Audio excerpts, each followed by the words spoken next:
Nah, ini memang bahasanya agak Sarkas unik ya, agak sarkas ya, tapi itu saya terinspirasi dari kisahnya Ibnu Hajar al-Asqalani. seorang ulama ya. Seorang ulama besar, ya, guru dari Syekh Zakaria Al-Ansori. Ketika anak saya sudah memasuki usia 2 tahun, mau menjelang memasuki usia 2 tahun, di situ saya berpikiran, normalnya orang itu harusnya mensyukuri dengan bertambahnya usia dirinya atau usia anak yang sangat dicintai. Sehingga biasanya kalau anak ulang tahun kan orang tua ngasih hadiah tuh.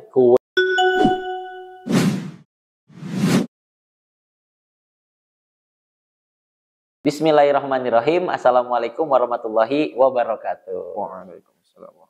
Sahabat Mida dimanapun Anda berada, berjumpa lagi dengan saya Rizky Haidsul Haq, Ketua dari Yayasan Mitra Dai Indonesia, bersama Ustadz kita, Ustadz Chandra Kurniawan. Assalamualaikum Ustadz. Waalaikumsalam warahmatullahi wabarakatuh. Masya Allah. Alhamdulillah. Saya izin sapa sahabat Mida dulu Ustadz ya. Monggo, monggo. Baik sahabat Mida dimanapun Anda berada, berjumpa lagi di segmen kami. Dan kami mengucapkan banyak terima kasih pada sahabat Mida sekalian yang sudah turut mensupport kanal YouTube kami.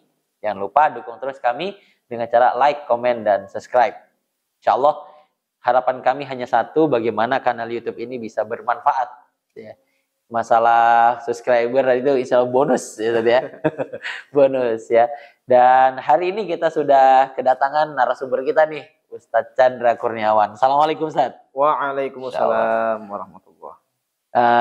Izin Ustadz, kita kenalan dulu nih sama sahabat Mida ya, mungkin nama, asal, daerah, aktivitas Ustadz, dan baru nanti setelah itu saya coba menjelaskan prolog. Ya Ustadz ya, insyaallah. Fadhal Ustadz, silakan. Alhamdulillah, nama saya Chandra Kurniawan, asal kelahiran di Kalimantan, kemudian sempat menimba ilmu di beberapa pondok pesantren di Indonesia. Alhamdulillah juga insya Allah 5 pulau di Indonesia sudah pernah kita tumpagi untuk tidur Ustaz. Masya Allah. Di Sumatera 1 tahun, di Papua kira-kira 3,5 tahun lah bolak-balik. Pada saat ini menetap sementara di Tangerang Selatan sambil mengajar, sambil ketemu anak-anak, sambil menulis buku untuk mengisi kekosongan Ustaz. Masya Allah, Masya Allah, Masya Allah. Alhamdulillah. Ya. Aktivitas sekarang di mana Ustaz? Aktivitas sekarang di Pamulang, di Tangerang Selatan. Di Pamulang, ya. Tangerang Selatan. Masya Allah, dekat ya berarti dari Jakarta ya. Alhamdulillah. Baik, sahabat Mida sekalian, tadi sudah kita kenalan ya sama Ustadz Chandra. Dan langsung aja nih, kita ke prolog nih ya. Apa materi yang sampai kita menghadirkan sosok seorang Ustadz Chandra nih pada segmen kita kali ini ya. Kalau nggak salah ini udah episode ketiga kita mengundang narasumber yang memang aktif di bidang penulisan. Nah, kita ingin memberikan apresiasi lah dan juga sekaligus mensyiarkan karya-karya beliau ini. Dulu ada Ustadz Anwar Alwinanto. Beliau menulis buku Aku Calon Hafid. Masya Allah itu bestseller juga Ustadz. Nah, dan juga ada Ustadz Ivan Said. Nah, beliau itu menulis buku Ibuku Madrasah Cintaku. Masya Allah. Nah, itu berlatar belakang dengan kisah hidup beliau juga itu. Dan yang hari ini hadir di tengah kita ada Ustadz Chandra, Masya Allah. Dan beliau juga menulis buku. Nah, kita akan coba berbagi nih, kenalan sama apa sih buku yang Ustadz Chandra tulis. Dan mungkin kita bisa spill dikit nih, korek-korek dikit nih, apa sih ya buku yang Ustadz Chandra tulis, latar belakangnya, lalu semangat menulisnya itu gimana, nanti kita akan langsung dengarkan. Karena memang pada prinsipnya, buku yang Ustadz Chandra tulis ini namanya buku Mustahil Goblok. Nah, ini memang bahasanya agak sarkas unik ya, agak sarkas ya, tapi justru malah bikin kita jadi bertanya-tanya nih, apa sih maksud dari buku Mustahil Goblok ini? Kalau sepintas saya pahami ya, sebagai prolog juga, dalam hadis itu kan Rasulullah SAW mengajarkan kita untuk menjadi orang yang dalam Al-Quran ya, jadi orang yang terbaik itu salah satunya adalah dengan ta'allamal khairukum man ta'allamal Quran wa'allamah. Nah, sebaik-baik kalian adalah orang yang belajar dan juga mengajarkan. Artinya kan secara tidak langsung itu mendorong kita jangan jadi orang yang bodoh atau jangan jadi orang yang goblok. Nah, ya intinya agama kita mendorong kita ya man arada dunya fa alaihi bil ilmi. Kalau pengen dunia dengan ilmu. Man aradal akhirah fa alaihi bil ilm. Man aradahuma fa alaihi bil ilm. Jadi memang ilmu itu suatu hal yang perlu kita dapati ya.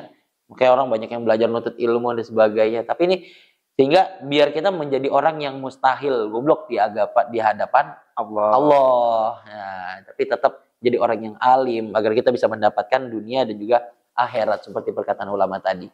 Baik, untuk tidak memperpanjang, kita langsung aja nih. Kita kenalan sama Ustadz Chandra dan kita kenalan sama bukunya. Kalau tadi kan kenalan orangnya udah. Langsung aja nih Ustadz Chandra. Kan orang tuh kalau nulis buku kan banyak latar belakangnya ya. Kayak Ustadz Anwar tuh dia nulis buku karena pengen memberikan motivasi karena dia dulu pengalaman menghafal Qur'annya begitu. Kalau yang Ustadz Ivan pengalaman dulu keluarga bersama ibu. Makanya dia bilang ibuku madrasah cinta Quran. Kalau Ustadz ini latar belakangnya apa nih? Oh, Pandal Ustadz. Mondar-mandir latar belakang saya, Ustadz. Maju mundur ya. Monggo. Yang pertama itu saya ketika baca kumpulan hadis yang menjelaskan tentang fikih. Itu yang menuliskan adalah Ibnu Hajar Al-Asqalani. Ibnu Hajar Al-Asqalani ini guru dari Syekh Zakaria Al-Ansori. Syekh Zakaria Al-Ansori punya murid Ibnu Hajar Al-Haytami. Nah, Syekh Ibnu Hajar Al-Asqalani ini punya anak 5 perempuan. Kemudian berpikiran, lah ini kalau seandainya saya masih hidup ketika anak saya memasuki usia balik, mungkin saya bisa membimbing anak saya. Tapi kalau seandainya saya sudah meninggal, lantas apa yang menjadi pedoman mereka untuk membimbing kehidupan anak-anakku ini selanjutnya? Dari situ beliau kemudian menuliskan buku sebagai hadiah untuk anakku kalau anakku sudah balik. Namanya Bulughul Maram. Kalau anakku sudah sampai usia bulug, nah ini tak kasih buku ini. Artinya nanti kalau misalkan anakku sudah umur dan saya misalkan umurnya nggak nyampe, ini hadiahnya ini gitu hadiahnya. Ya. Jadi seperti itulah harusnya orang tua memikirkan keberlangsungan generasi setelahnya. Karena dulu saya baca di Mutola'ah waktu di pondok ada pelajaran yang melekat sampai sekarang. Qad gharaza man qablana fa'akalna wa nagrisu nahnu liya'kula man ba'dana. Orang sebelum kita, guru-guru kita, orang tua terdahulu sudah menanam dengan perjuangan mereka dan kita saat ini sudah menikmati hasil dari yang mereka perjuangkan. Nah, kita ini jangan cuma jadi generasi yang bisa menikmati. Wa nagrisu nahnu liya'kula man ba'dana. Apa yang kemudian kita tanam untuk bisa dinikmati oleh zuriyah atau oleh keturunan generasi setelah kita. Betul. Nah, ketika anak saya sudah memasuki usia 2 tahun, mau menjelang memasuki usia 2 tahun, di situ saya berpikiran, normalnya orang itu harusnya mensyukuri dengan bertambahnya usia dirinya atau usia anak yang sangat dicintai. Sehingga biasanya kalau anak ulang tahun kan orang tua ngasih hadiah tuh. Kue, hadiah, baju. Saya sempat kepikiran kayak gitu. Ini kayaknya beli kue tar di mana, beli baju baru di mana, kepikiran tuh ngasih hadiah apa. Tapi kemudian saya dalam hati bicara, kalau saya ngasih hadiah baju ini paling bisa dipakai saat usia 2 tahun, usia 7 tahun udah nggak kepake. Kasih makannya habis di situ. Dan nggak ada bedanya antara saya yang belajar di pesantren dengan orang yang nggak belajar di pesantren. Wah, hadiahnya sama aja. Ya bukti cinta kepada anak apa? Ya ngasih baju, ngasih makanan. Kayaknya saya bilang, oh sepertinya saya harus mengikuti langkah daripada Ibnu Hajar Al-Asqalani. Beliau dulu nulis buku untuk anaknya. Nah, maka saya juga hendaknya menulis buku sebagai hadiah untuk anak saya. Jadi kalau anak saya nanya, Pak, hadiahku ketika ulang tahun apa? Saya bisa jawab, semua buku hasil karya bapakmu itu adalah kado hadiah untuk anakku. Masya Allah. Nah, kemudian di situ saya ingin menyampaikan supaya anak saya memahami bahwa nak, orang tuamu lebih takut kamu hidup dalam keadaan tidak memiliki ilmu daripada kamu hidup dalam keadaan tidak memiliki harta. Makanya saya namakan itu sebagai buku Mustahil Goblok supaya anak saya itu mengetahui, oh bapak saya itu benci sekali dengan yang namanya kegoblokan, bukan dengan kemiskinan. Masya Allah, Masya Allah. Nah itu tadi latar belakangnya ya, Chandra ya. Ya. Kalau buku Mustahil Goblok itu latar belakangnya apa tuh? Menuliskan buku ini tuh latar belakangnya apa? Kan kalau tadi latar belakang mau menulisnya. Ini latar belakang menulis buku ini itu apa nih? Yang pertama karena saya melihat ada satu masalah gaya hidup hedon pada masyarakat kita ketika mengukur bahwa orang ini sukses karena sudah memiliki sekian harta, sekian follower, sekian subscriber melalui penghasilannya.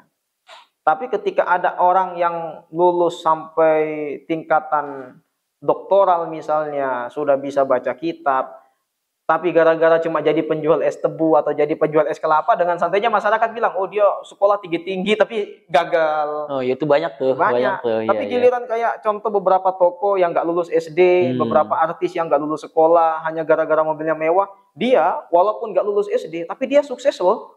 Ini gimana? Sejak kapan patokan kesuksesan kok diukur dari benda-benda mati seperti itu? Padahal ngakunya agamanya Islam, tapi mengukur kesuksesan bukan dengan keilmuan, namun justru dengan benda material. Ini kan kayak orang materialis. Masya Allah. Kayak orang materialistis. Betul. Sambil minum Zat. Iya, ya. Jadi buku ini menceritakan motivasi ya. Motivasi agar kita tidak berpikir kecerdasan atau ilmu seseorang itu dari unsur materinya. Bukan di situ ukuran kesuksesan. Bukan itu jadi ukuran kesuksesannya, Zat ya. Iya. Tapi kalau dikulik dari bukunya ini, nama bukunya kan Mustahil Goblok gitu ya. Itu kemustahilan gobloknya itu ada di mana, Zat? Oh, itu nama Mustahil Goblok sendiri itu hadiah dari saya untuk seluruh kaum muslimin. Kenapa? Karena saya ingin mengatakan bahwa selama orang itu masih Islam, mustahil dia itu bodoh. Nah, itu dia. Apa sebabnya? Di halaman buku itu, di dalam isi buku tersebut saya mengatakan bahwa kita sebagai masyarakat pada umumnya sering mengklaim seorang Thomas Alva Edison sebagai orang pintar, Albert Einstein sebagai orang pintar, John Dalton sebagai orang pintar, hanya karena mereka memiliki pengetahuan eksakta, saintis. Sampai sekarang tuh, Sat? Iya, padahal mereka nggak kenal Allah. Orang nggak kenal Allah dibilang pintar. Tapi giliran misalnya di lembaga pendidikan ada seorang anak 5 waktu dia ke masjid sholat, ditanya Tuhannya siapa, dia bisa menjawab Tuhan saya adalah Allah. Hanya gara-gara nggak bisa ngitung matematika, hanya gara-gara di sekolah nggak naik kelas, dengan santainya masyarakat mengatakan, oh anak ini bodoh atau dasar anak bodoh. Ini kan na'udzubillahi min zalik. Di satu sisi dia punya keimanan Allah zat yang maha tinggi, ya, artinya kita harus meyakini bahwa pengetahuan tertinggi adalah mengetahui Allah. Tapi di sisi lain kita mengatakan bahwa orang yang mengenal Allah adalah orang bodoh hanya gara-gara nggak kenal eksakta. Artinya secara tanpa kita sadari kita seperti menarik satu garis besar bahwa orang yang mengenal Allah tapi nggak mengenal sains, nggak mengenal ilmu dunia, itu hanya akan bermuara pada kebodohan dalam hidupnya. Tapi giliran tokoh-tokoh tadi, Dalton, Edison, Einstein, walaupun dia tidak mengenal Allah, tapi mereka adalah orang pintar karena mengenal eksakta, mengenal sains. Akan-akan mengatakan bahwa ilmu sains akan bermuara pada ilmu sains akan bermuara pada kecerdasan. Nah ini sama seperti merendahkan Allah dan meninggikan sains. Sedangkan Rasul sudah mengancam. Orang kok dikasih Quran, membaca Quran, kemudian melihat seakan-akan ada yang lebih besar daripada apa yang Allah kasih sama dia. Lagi baca Quran nih, lewat orang kafir pakai mercy, ngomong, enaknya jadi hidupnya. Nah itu kata Rasulullah, haqqara ma azzamallah, istasghara ma azzamahullah. Dia sudah mengecilkan atau menghina sesuatu yang diagungkan sama Allah. Mestinya mereka ini yang ketika lewat lihat kita ngaji iri. Kok enak ya dia bisa baca Quran. Sekarang malah kebalik. Malah kebalik, yang baca Quran irilah. Bentuknya kan kacau ini. Makanya saya bilang, selama orang itu Islam dan selama orang itu mengenal Allah, walaupun dia nggak mengerti apapun, dia adalah orang cerdas dan mustahil orang seperti ini bodoh. Orang kenal Allah kok bodoh? Itu udah pengetahuan tertinggi. Dan selama orang tidak mengenal Allah, mau dia mengerti sains, pinter bisnis, pinter apapun, mengerti apapun, tapi kalau dia nggak mengenal Allah, hakikatnya dia itu goblok. Walaupun dia mengaku sebagai filsuf, sebagai orang yang paham filsafat, bisa mengalahkan orang dalam berbagai forum debat, nggak kenal Allah. Tuhannya aja nggak kenal, ngaku-ngaku pinter dari mana? Masya Allah, ini jadi penasaran kan kita nih sama isi buku. Jadi apa sih ya? Tapi jelas tadi ya, Ustaz Chandra sudah menjelaskan kenapa dikatakan mustahil goblok. Pada intinya semua kaum muslimin itu dianggap ya titik keimanan kita itu adalah ketika terus menjadikan Allah itu zat tertinggi ya. Zat tertinggi. Jadi ketika Allah sudah menjadi zat tertinggi kita, pengetahuan tertinggi ya pengetahuan tentang zat tertinggi. Pengetahuan tertinggi adalah pengetahuan tentang zat tertinggi. Dan insya Allah itu tidak akan menjadi orang yang mustahil. Dia udah orang kayak gitu udah mustahil goblok. Pasti pinter itu. Jadi kalau menurut dari karangan beliau ini justru malah orang yang walaupun cerdas secara hitungan duniawi gitu ya, atau hitungan sains dan sebagainya, tapi tidak mengetahui zat tertinggi itu adalah Allah, Hakikatnya bodoh. pada hakikatnya itu adalah bodoh. Masya Allah. Apa harapan Ustadz dari buku ini nih? Dari harapan terbesar Ustadz tentang hadirnya buku ini nih. Harapan yang terbesar adalah agar yang pertama untuk keluarga saya terdekat, agar betul-betul memahami bahwa yang paling utama dalam hidup ini adalah ilmu. Dan kita harus siap dengan konsekuensi apapun, kehilangan apapun, selama jangan sampai kehilangan atau mengalami kekosongan pada akal kita. Jangan sampai kebalikannya, demi mengisi yang lain kehilangan akal. Perutnya terisi, akalnya kosong. Saya nggak ngaji nggak apa-apa, yang penting bisa makan. Ini kan sama aja kayak ngomong saya gila nggak apa-apa, yang penting kenyang. Saya nggak mau. Saya mau kamu lapar nggak apa-apa, yang penting waras. Kamu lapar nggak apa-apa, yang penting pinter. Saya pengen ngomong gitu. Iya. Itu yang pertama. Pada dasarnya kalau orang punya ilmu nggak mungkin kelaparan juga tadi ya. Dan andai kan terjadi nggak masalah. Ulama dulu lapar biasa, dan itu kebanggaan. Betul. Kan lucu. Kemudian yang kedua, saya semoga dengan ini penyakit hedonisme yang terjadi di tengah masyarakat kita bisa segera terobati. Agar masyarakat marilah ayo kita ukur keberhasilan dan kegagalan seseorang, kemanusiaan dan ketidakmanusiaan seseorang itu melalui ilmunya. Karena dengan ilmu itu terbedakan antara manusia atau terpisahkan antara manusia dan binatang. Laulal ilmu lakana nasu kal bahaim. Andai kan bukan karena ilmu, manusia udah kayak binatang. Artinya bertambahnya keilmuan seseorang, bertambah juga kemanusiaannya. Berkurang keilmuannya, ya berkurang juga kemanusiaannya. Atau semakin binatang lah dia dengan ilmunya. Masya Allah. Misalnya yang dibanggakan pakaian, ya binatang itu lebih indah parasnya. Burung merak itu kan indah. Iya, betul. Binatang lebih banyak makannya gajah itu. Sekarang banyak kostum-kostum yang ngambil dari kulit manusia. Kulit binatang. Malah binatang. Masya Allah, seru sekali nih obrolan kita hari ini tentang mustahil. Jadi saya terus mengajak sahabat Mida, jangan lupa nih, kalau kita mau beli bukunya kemana nih Ustadz? Bisa ke nomor pribadi saya. Nanti saya masukkan ke deskripsi ya, nomor pribadinya Ustadz Chandra nih, bagi yang teman-teman pengen lebih tahu dan ingin membaca. Insya Allah nih, tadi saya bilang buku ini bagus ya untuk anak-anak. Paling utama buku ini saya targetkan juga untuk para penuntut ilmu agar paham dan mengerti betul tujuan mencari ilmu itu untuk apa. Jangan sampai gara-gara nggak paham setelah lulus dia nyesel. Kok saya mencari ilmu, kok ujung-ujungnya nggak bisa dapat kerajaan. Saya belajar di pondok, ujung-ujungnya saya kok miskin. Padahal ulama dulu itu sampai udahlah nggak apa-apa saya kehilangan apapun, yang penting ilmunya dapat. Nah, sekarang kan kaget lihat banyak alumni pesantren meninggalkan keilmuannya hanya demi mengisi bagian-bagian tubuh yang lain. Nah, itu. Ini sangat bagus untuk para santri.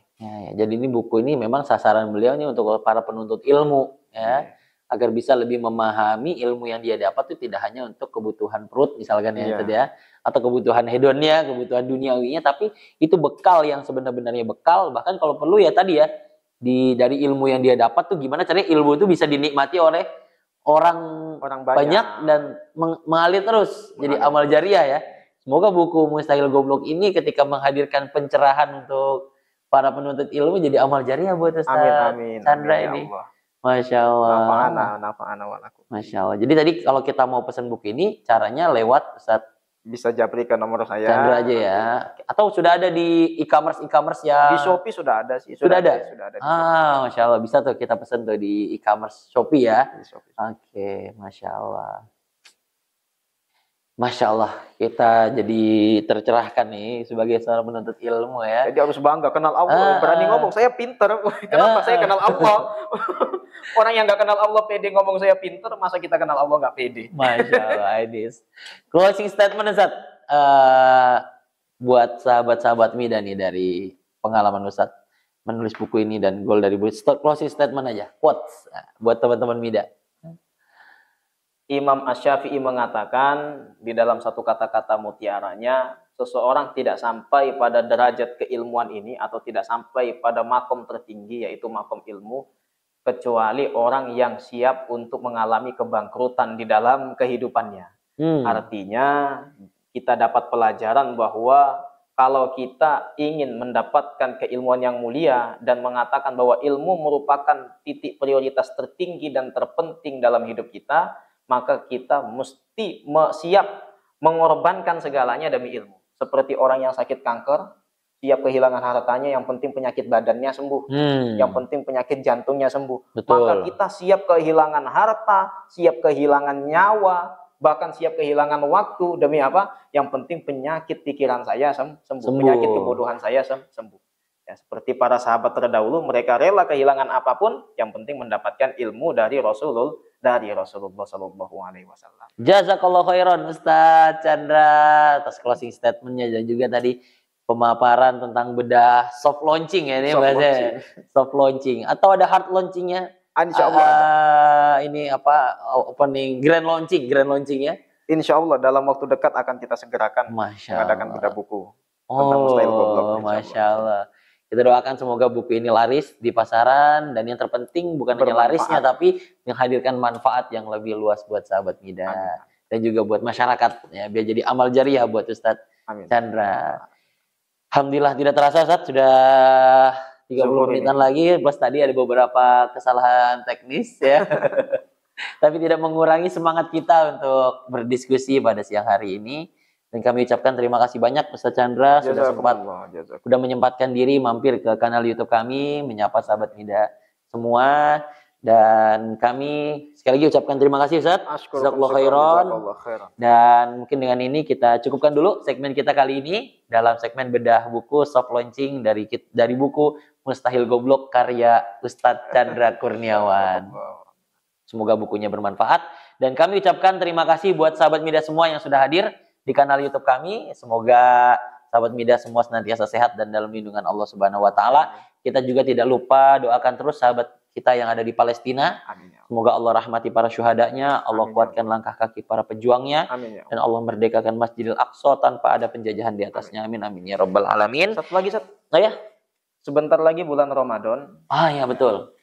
Perut Anda memang harus dikosongkan, tapi akal harus selalu terisi. Masya Allah. Perut boleh kosong, tapi akal harus terus terisi. Biar jadi orang yang mustahil goblok. Terima kasih Ustadz Chandra dan juga sahabat Mida semua yang terus hadir mensupport kanal YouTube kami. Jangan lupa terus dukung kanal YouTube kami dengan cara like, comment, dan subscribe. Kami undur diri dan mohon maaf apabila ada kesalahan dalam penyampaian kami. Hadanallahu wa iyyakum ajmain. Wassalamualaikum warahmatullahi wabarakatuh. Waalaikumsalam.